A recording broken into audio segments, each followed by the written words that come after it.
So there's no more challenging theological question than this one. How could a loving, all-powerful God allow such evil in the world? And that, my friends, is what we're going to tackle today. We're going to take on, as I said, we don't ignore the tough issues, we take on the tough issues. This will be the toughest. So this question has been raised more often, I think, than any other one during our sermon discussions following my messages. And it's a recurring theme among people of faith and also people without faith. Not too long ago, an atheist friend of mine who was deeply curious about Christianity and my faith path, but he was really unconvinced.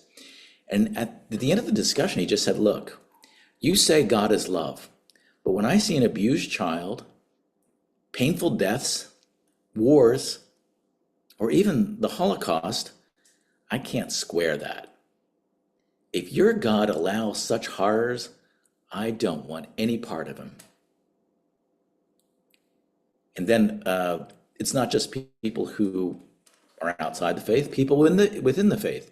It wasn't too long ago that a gentleman that I had talked to briefly, very devout man, he lost his wife to cancer, and he was lamenting to me the situation with his two kids, and he said, I went to church, supported it, prayed, lived by the Bible, and yet now my wife is gone and my kids don't have a mom. How can I believe in a loving God? And I think if we're honest, all of us face this question at some point in our life. We have a question, how could a loving God allow this? So I've wrestled with it, and I'd say especially in moments of personal pain, sometimes I've even turned in anger toward God, and that anger felt easier than faith. Now, this question of evil, why it exists, how it exists, this has been with humanity from the beginning of time. We're not the first to confront this challenge. And just to give a quick historical perspective on it, if you look at the earliest polytheistic religions that were around, this wasn't really so much of a dilemma for them, because for them, God was not wholly good.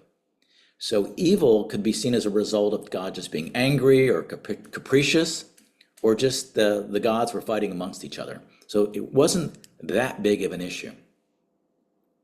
However, when we have monotheistic religions, beginning with Judaism, and they introduce the idea of God being all good and all powerful, the problem of evil becomes more perplexing. So in Judaism, it wrestles with this topic, and it comes to a conclusion, and I'm just doing a quick summary of what could be, hundreds of books, but that the story of Adam and Eve explains the evil consequences of free will and disobedience. So it looks to Genesis. And then as Christianity evolves, Augustine argues that evil is not something that really exists as a substance, it's just the absence of good. He linked suffering to humanity's fallen nature and the doctrine of original sin. And then Thomas Aquinas came after that, and he suggested that God allows evil to bring greater good. In other monotheistic religions like Islam, in the Quran, it emphasizes that humans really can't understand the wisdom of God. It's limited, so we can't really understand it.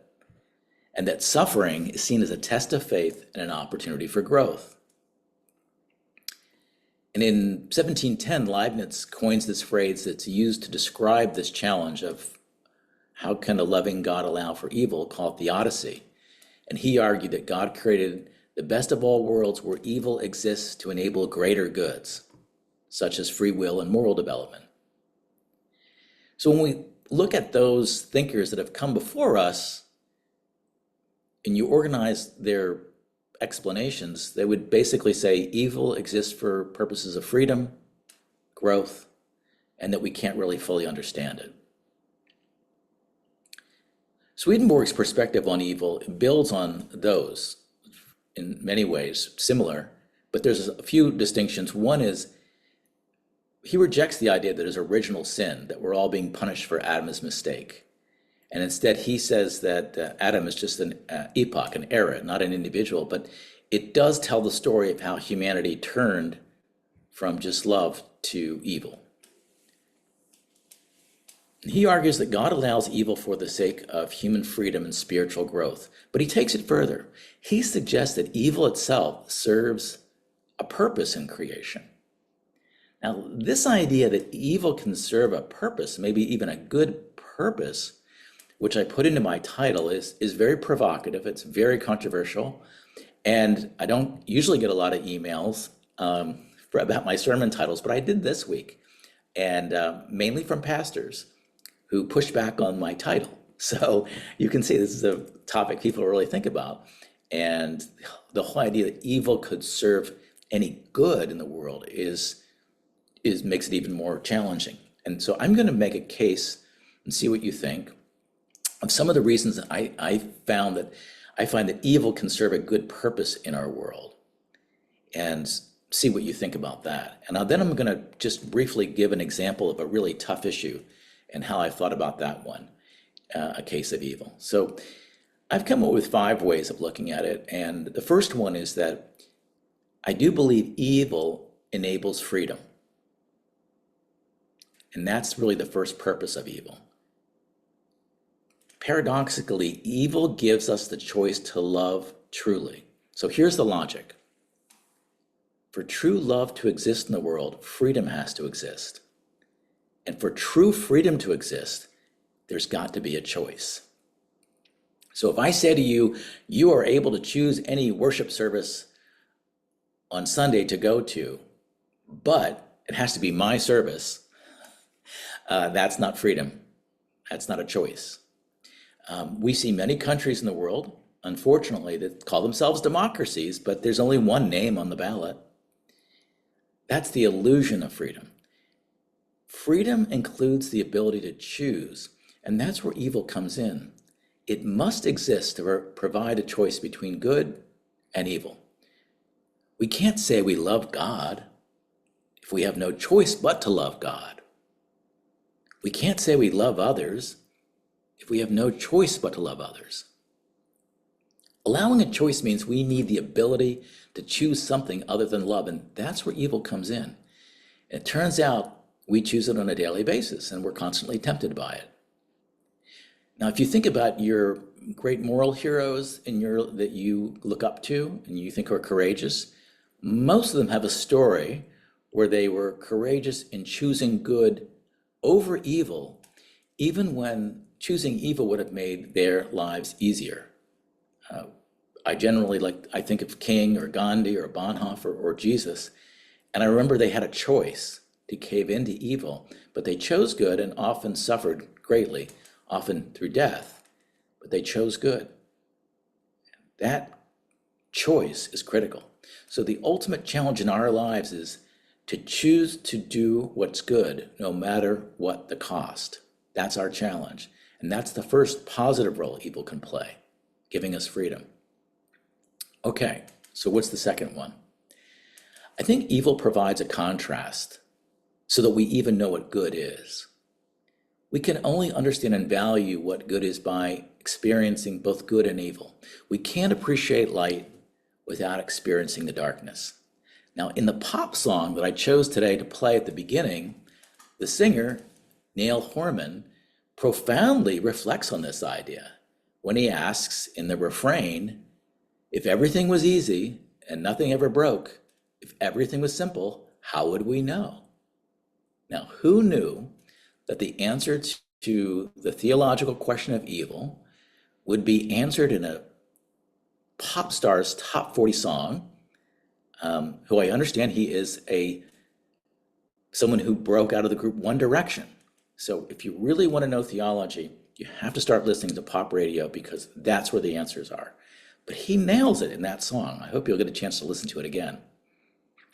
By making the point that evil sharpens our awareness of what's truly valuable in life.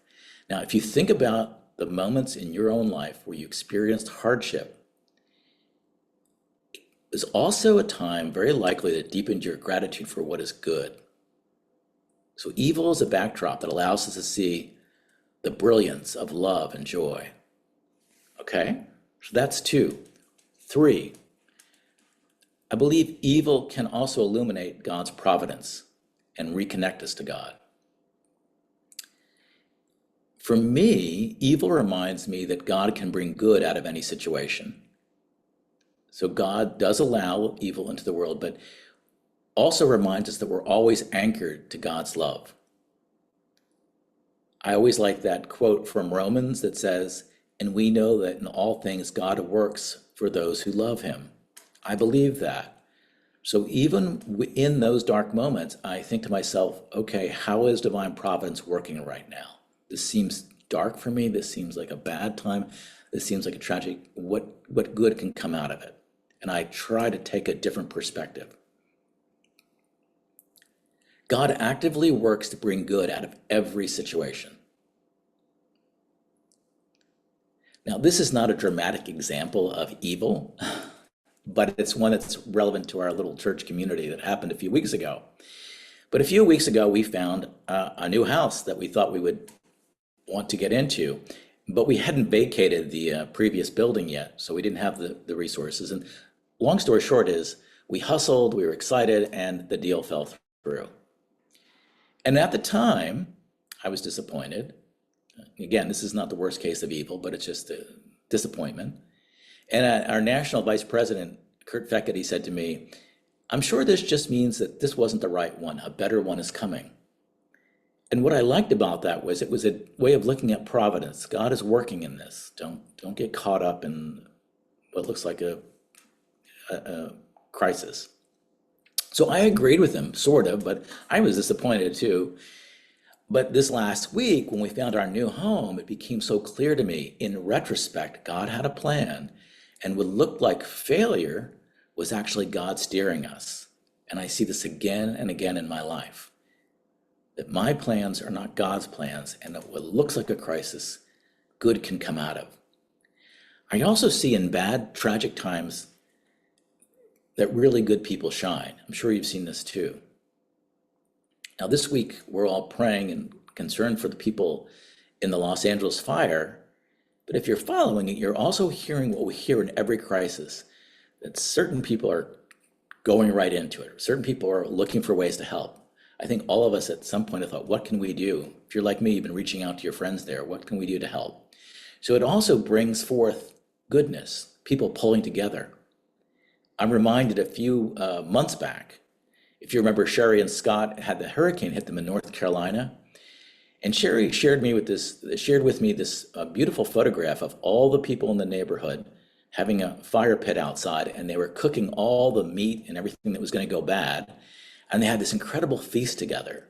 And I remember it was a beautiful picture, and she described it as a beautiful community. So out of a crisis, good can come, and it often does. In your own life, if you can think of a time when you felt transformed by a tragedy, I know I can. And when I look back on my life, all those crises, they tended to lead to a spiritual spurt of growth. God's providence in bad things was working. God doesn't will evil, but he allows it to work within the midst of us to help us grow. And that brings me to my 4th purpose that evil can serve for good, and that's spiritual growth. Now, just as resistance strengthens muscles, facing and overcoming evil in our lives builds our spiritual strength. It builds our soul. This all starts within us. When we resist temptation, when we make morally right choices, we grow spiritually, and we align ourselves more closely to God's love and wisdom. We see a very clear parallel in the physical world, in our physical body. We all know that it's important for us to get sick as children, right? We have to experience various illnesses. That little bit of sickness that we get as kids triggers our bodies to build an immune system that will serve us the rest of our lives. Children who are overly protected from getting sick suffer more as adults because they never develop an immune system.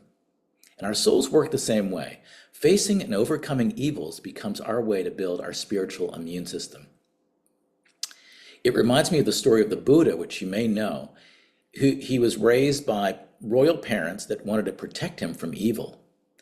But at the age of 29, he left the palace and he encountered four sights that led him to realize that suffering is a part of life. He saw an older man, a sick person, a dead man, and a monk. And so it was in that moment that he decided he needed to experience more. He left his life of luxury and sought the spiritual path and created what we now call Buddhism. His parents' desire to protect him from evil would have never allowed him developed. He would have never learned how to encounter and overcome them. So whatever you're struggling with now in your life is actually your opportunity for spiritual growth. This process of aligning our souls through overcoming challenges has everlasting implications for the long haul. So the only way we can overcome our evil is to ask God's help to see them first and then work through them. Evil is sort of like cancer in a way, that unless it's seen, it cannot be treated. So in each week when we confess our sins, and sometimes people wonder why I keep that into the service each week, it's our chance, at the very least, to identify places in our lives where we need to grow. Only by identifying the evil in our lives can we change it. And failure to regularly identify evil in our lives allows it to metastasize and grow to the point where it can grow so big that it can feel impossible to encounter. So the fourth purpose would be that it allows us to develop a deeper relationship with God and cultivate ourselves, overcoming evil, confronting our flaws, and growing spiritually. So what's my fifth purpose that comes from the role of evil? That would be it's an invitation to an increased justice. When we see evil, it invites us to engage in causes that bring about system-wide social change. If you've heard a number of my sermons, you know one of my favorite quotes is from Dietrich Bonhoeffer, Christian pastor who opposed Hitler. And he describes it something like this: when a madman's driving through the town square and he's ramming into people, hitting people, it's not enough to bandage the wounded. Someone must take the wheel. In his life, that meant challenging Hitler. And we face some decision in our own life of how we're going to deal with injustice. At some point, all of us encounter systemic evil, and we need to organize a systemic response. That means getting beyond just sharing our opinions or me preaching about it or talking about it. We need to get into the systems, and we need to change them. Being aware of evil in the world challenges us both as individuals, and it challenges us as a Church of the Holy City congregation to live as change agents of divine providence. We can do this by choosing, teaching, advocating for love and justice in a world that seems overcome by evil. So our mission as individuals and as a church is to confront evil with love, advocacy, action, and becoming agents of God's justice. So there are my 5 good purposes of evil that I could come up with, and I'll be curious in our discussion to hear if you have others.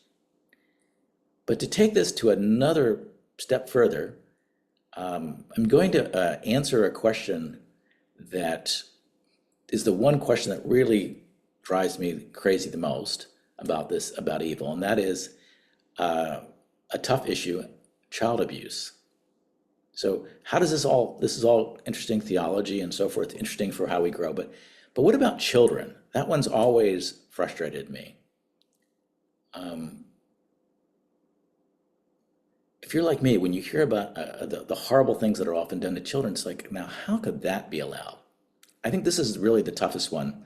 There are many others close by. If I watch Anything about the Holocaust, which I've studied a lot, it's the same kind of question. Like, how did that? There's something, and war is another one. But for children, they're so innocent. So how could, and they don't get to choose. So how could God work through that? Well, a couple of things that I want to share this because it makes it very concrete, the topic today. I think it's important to remember, one, that we are souls and not our physical bodies. And our physical bodies are just vehicles for this life, important for a time. But the really important thing is our souls and our spirits. And what we're taught is that God always protects the souls of children. In fact, we're told that angels are assigned to every person, but particular care is given to the innocence of children to be protected. And while the angels can't completely prevent worldly harm, due to freedom, they work tirelessly to protect children from destruction and strengthen their connection to God. Also, in our tradition, we have a very clear view of the afterlife, and it's described that children who suffer in this life are provided God's full healing, love, and justice in the afterlife. Children grow up in heaven under the care of angels, surrounded by divine love. The trauma and the pain they endure are replaced with eternal happiness, and their spiritual development continues without the burdens of earthly suffering. So when I see these things, I can be reminded that God is working and protecting that child and that child's soul, and that there's a bigger picture than just this moment. It does also make me want to be more of an advocate, and it brings out that description I was saying earlier, wanting to fight for children.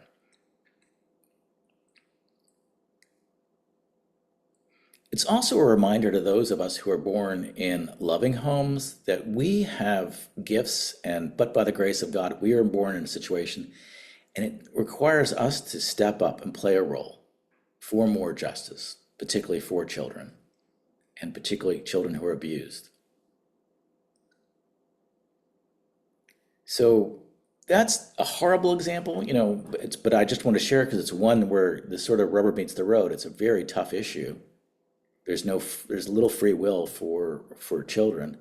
And yet I do feel God can work even through that situation to protect the soul of the child and know that they will be cared for, if not in this life, even in the afterlife. But it does, I think, raise for us who are privileged by our upbringing to take on that responsibility.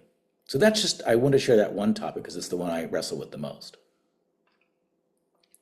So today I've looked at this topic of evil. I think it remains a mystery for most.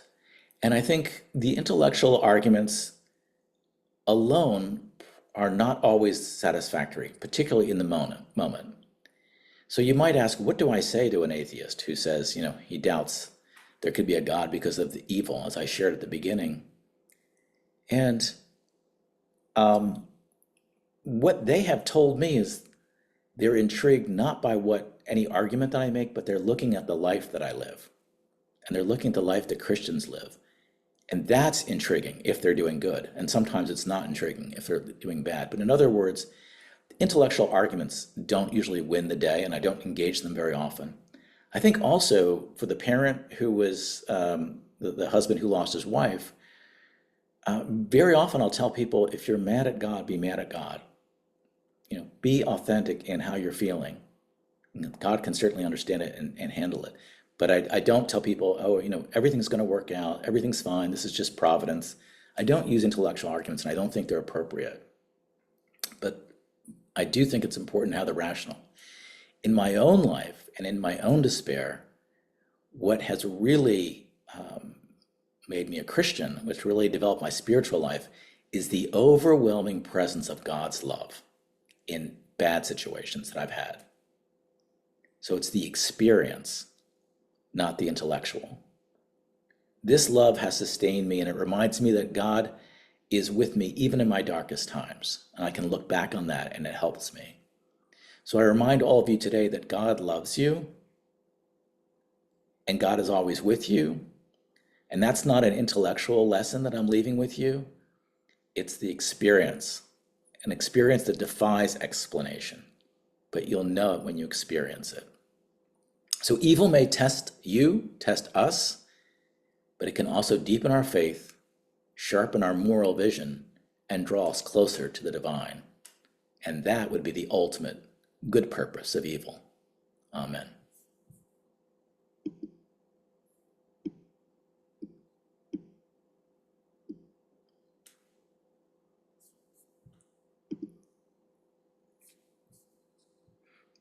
This time we can open it up for any comments, thoughts.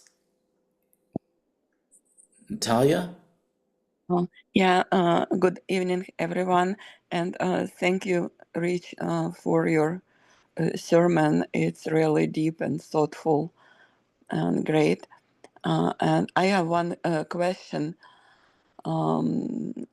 related to us uniting in order to withstand evil in the society. I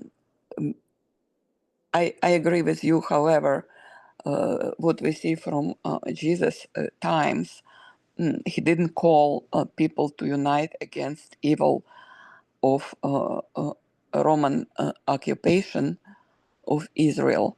How would you comment on this? That's a good question. I guess my quick answer would be he's laying the groundwork for personal transformation and saying that the system that he was most concerned about wasn't the one that everybody was staring at, which would have been the Roman occupation. The system that he was really asking people to stand up to would be the faith tradition.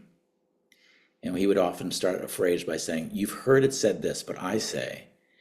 And I believe that's the challenge. I think that was the primary, that in a way, I'm not going to put words in his mouth, but governments will come and go and occupations will come and go. But the spiritual teachings of the world at that time were in trouble. And I think that the primary thing that he was asking was for people to stand up and do something different and create something different. And I think when he says to Peter, "On this rock I build my foundation," and then go into the world, and he basically says, "Go into the world and make followers." That is and that's the Christian movement. And maybe it wasn't even understood at the time as a Christian movement. It could have been seen as just a Jewish movement. But there is a movement. But many of the people of his day, and there's a whole theory around Judas being angry, they thought that what he should have done is taught them how to oppose the Romans. And he really upset them. In fact, he said if a Roman asks you to carry his bag, carry it further. He heals a Roman centurion's slave. So they were furious because they thought it should be the revolution. And that's not the revolution that he was talking about. But he did offer a different revolution.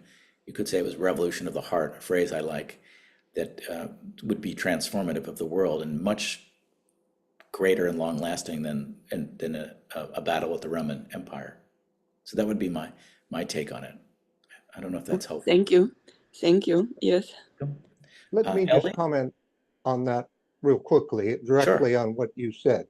I would put it a lot, I agree with you entirely in what you said right there at the end, but the way I would say it, Jesus challenges us to change our hearts, to defeat the evil in our own hearts, rather than concerning ourselves with evil outside of us. Good point, Steve. I think if there's one consistent message of Jesus, it's like you keep wanting to look for the solution outside of yourself. Look within. Take the log out of your own eye. Look within yourself. And I think that's just I find myself doing it all the time. I'm always like, but if those people over there would change, everything would be fine. And God always says, no, you don't get a chance to change them. You only get a chance to change you. And by the way, can I show you some things? So I think that's an excellent point, that the change comes within. And it's within us. Thank you, Steve. Ellie, I see your hands up, and then I see Artem's hands up. Hi, Rich. Yeah, thank you so much. So I wanted to ask something about how you said that what is your greatest comfort is kind of that feeling of God's love. And I was wondering, on an almost like psychological level, is there anything you do to kind of get to that place where you feel that? I know prayer is an option. And is there anything that you think people kind of with varying belief levels could do to kind of access that state of love in a more general way? I'm thinking of it for like applications to therapy and stuff. Yeah, great question. Well, you might know better than me, really, because you're more of an expert in that space. It is a great question. I'll cop out by saying that I'm going to think back in a time in my life when I felt things were really dark, and I felt like everybody was against me, and I just had this voice, I love you, I'm with you, and it was so clear. Now, so I remember it, and it was dramatic, and I was angry at the church at the time, and I didn't see a path forward for myself in ministry, for example. So I was giving up on the church, I was giving up on a lot of things, but I never questioned this love of God. So if I had to tell you where I got it from, my answer won't be very satisfactory. I think it came from growing up in a loving family, and I think it came where I was taught faith from an early age. And I went to Sunday school and I learned the stories and I heard about God and I heard about this, that. In other words, it wasn't a quick experience that came out of the blue. It was I grew up with a sense of this and embraced it and listened for it and worked on it at my various levels of maturity. And it was part of me.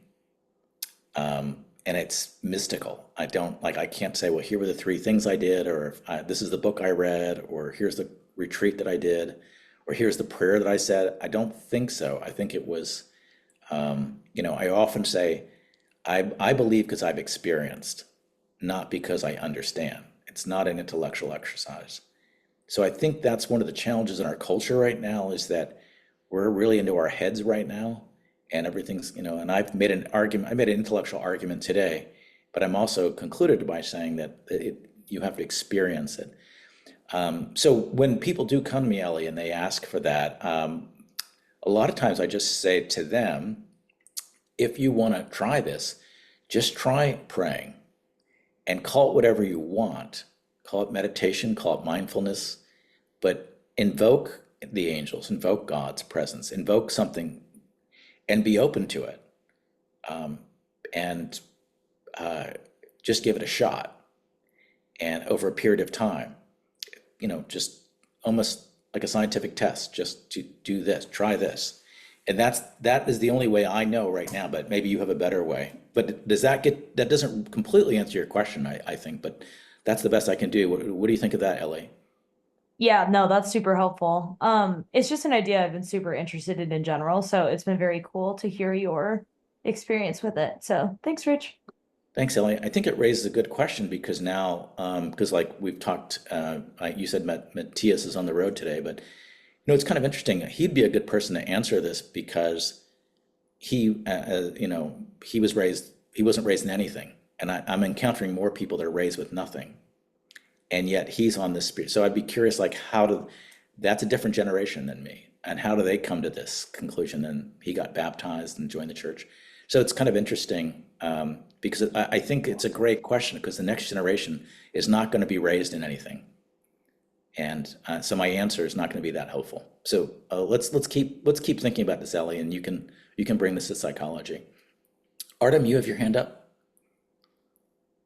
Yeah, I had a couple of things to say. An idea that really struck me was when my grandma asked about like why did kind of in the context of the Roman Empire and Christ, and I was thinking about that a lot throughout this week actually because it's one of the stories that I'm going over, and I just remember distinctly like in Luke when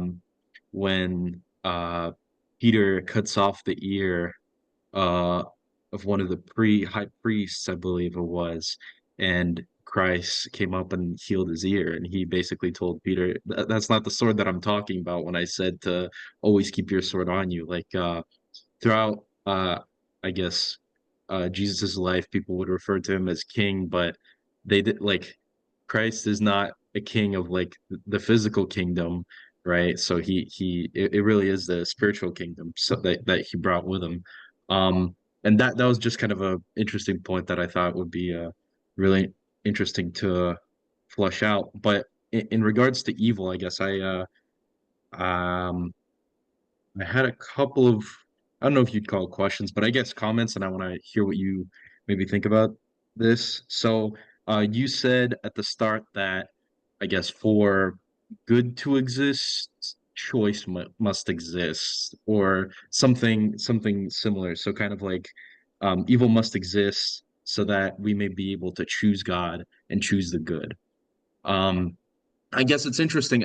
So when I think of heaven, right, and heaven as it's described in the Bible, um, we're given this picture of a perfect world without evil, or a perfect maybe um a place where, because God isn't evil, there's no evil in God. So the place that he kind of has for us in heaven supposedly is all good. And I guess I was wondering how would you then um describe that, because there's no choice supposedly. There's no, I mean, I this is very like conjecture, but like there's no choice, quote unquote, in heaven, because you're gonna be with God. Supposedly you don't have like a free will to go around heaven and like I don't know, do bad things or do war or things like that. So I guess what are kind of your thoughts on that, coming at it from that perspective?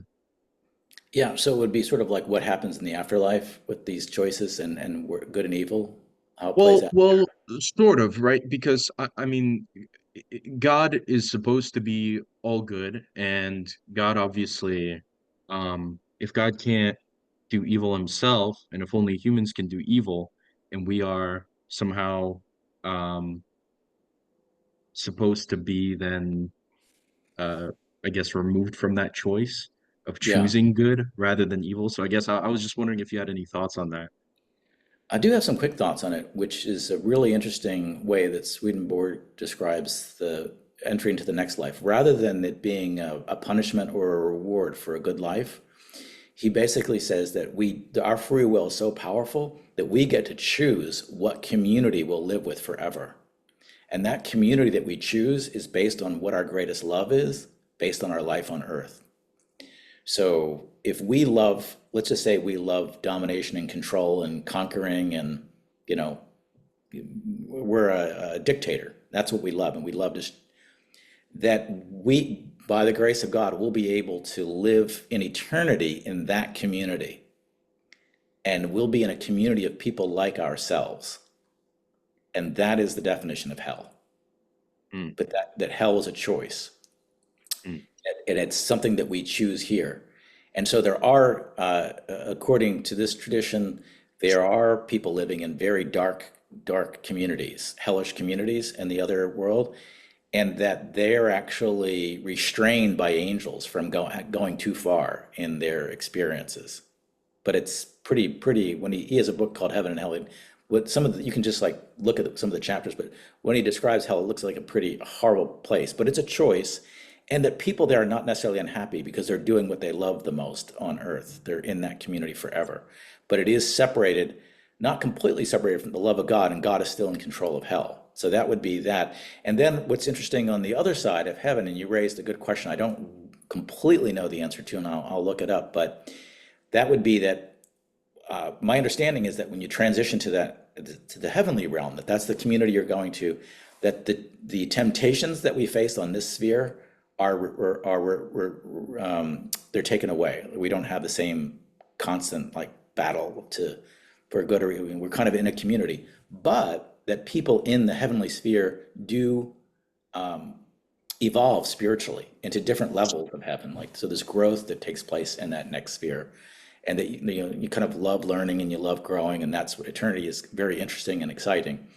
But it doesn't have the same energy that it does on earth, which is like a boot camp, like a gym, where you're constantly being faced with pain and struggle and evil to grow your soul. That heaven is the after impact of that. So what we do here is really important. It's really a soul creation. It's really a spiritual creation of where we want to be forever. So does that sure. get to it? Yeah, perfect. Thank you very much. You're welcome. Just one thing, there was a Twilight Zone episode that was very relevant to what Artem's question and what you just said about what Swedenborg's belief.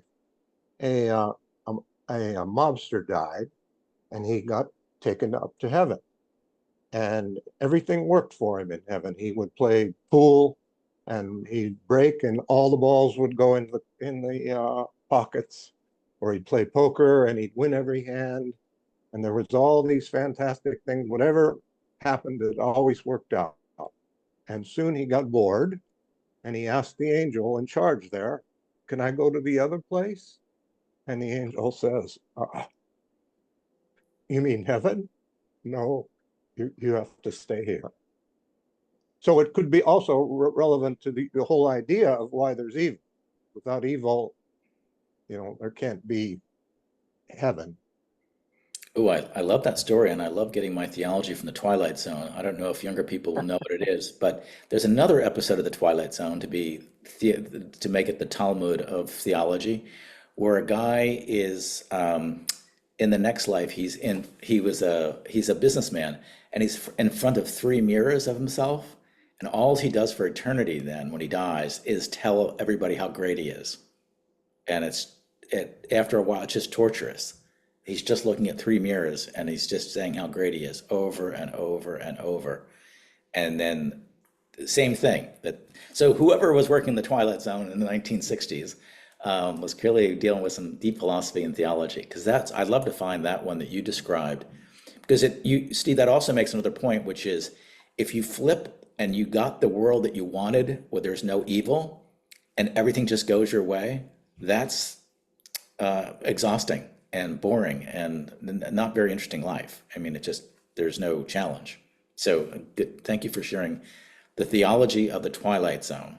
I'm going to try to find that episode. You see if you can find mine. Okay, Glenn, I see you had your hand up. Yeah, it seems to me that God had a place where he used evil in the process of producing the greatest good, that is our salvation. And in the drama, in the pageantry of Jesus in his last days, heading to the cross, that the evil of the Roman Empire, the evil of selfish theological interests, the evil of disappointed people who wanted Jesus to be a certain kind of Messiah, and he chose not to do those things, but he offered a different kind of thing.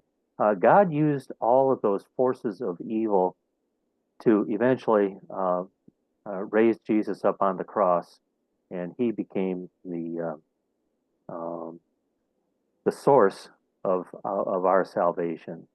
And so I believe evil was defeated, although we still have evidence that evil is still afoot. But I'm comforted by knowing that the struggles that I have had in my life, the times where I was hurt and disappointed, eventually got me to a place where I was able to ask for a closer relationship with God because the other things had failed so miserably. And my day-to-day life sometimes is a struggle with the mundaneness of sadness and want for things to work better, and then to have that balanced out with God's grace somehow breaking into my experience through a friend's conversation, a loved one's prayer, hearing a good sermon. And I think that God gives us a lot of handholds by which we can defeat the evil that comes to us day by day, and we're able to live victoriously. But that's just my take on these things. Yeah, Glenn, I really appreciated a couple points that you made. One, I think for the Christian, the story of Jesus overcoming that horrible death, and it wasn't just the cross, because a lot of people have been executed through history, but it was the humiliation and the ability not to have it happen, and the ability to stop it. and the ability to be completely questioned, to completely lose everybody. Um, and so it is part of the Christian belief that what we carry is that suffering is part of life. And when God came in human form, experienced this dramatic suffering is a great example. And I also appreciate the point you said that God rarely works directly in our lives, but most often through other people. It's in relationship. This is why having community and having friends and having family and having people you can talk to is so important, because God can work through others. And then God is also, if we have the benefit of some stability and faith, God is whispering in our ear, I need you to help somebody. So, which I know you do a lot of, Glenn. So I love those two points that you made. Thank you. Jose, I see your hands up.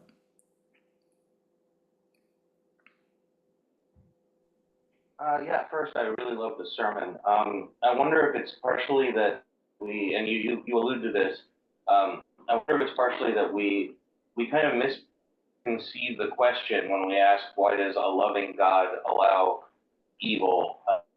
I wonder if it's more that it's not that God is love per se, it's more that God is all, and that encompasses everything. But as humans and as mortals, we only really conceive of things through polarity, through sweet as opposed to salt, through joy as opposed to pain. But that if we conceive of the question more that God is everything, so God is allowing for all forms of experience, so that, as you mentioned in the sermon, we can make a choice between one path and another, or gradients in between. Well, I think what I really like about your point there, Jose, is that I think that we have a tendency to think in binaries. It's kind of what you're saying, like good, evil, light, dark. And the reality is much more complex and nuanced. We're more complex and nuanced. But even in our debates in our culture, they tend to be very much, left, right, black, white, whatever it is, we kind of put people in their very unhealthy binaries.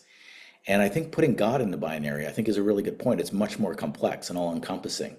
And it kind of blows our mind a little bit to begin to, when you start to think about the allness, to your point, of God. But it can be a good thing to do, because it can blow us out of our very limited understandings of it too, which can be very simplified. So I appreciate that, Jose. Okay, well, this turned out to be a very hot topic. I'm going to bring more evil to the services in the future, since you seem to love it so much.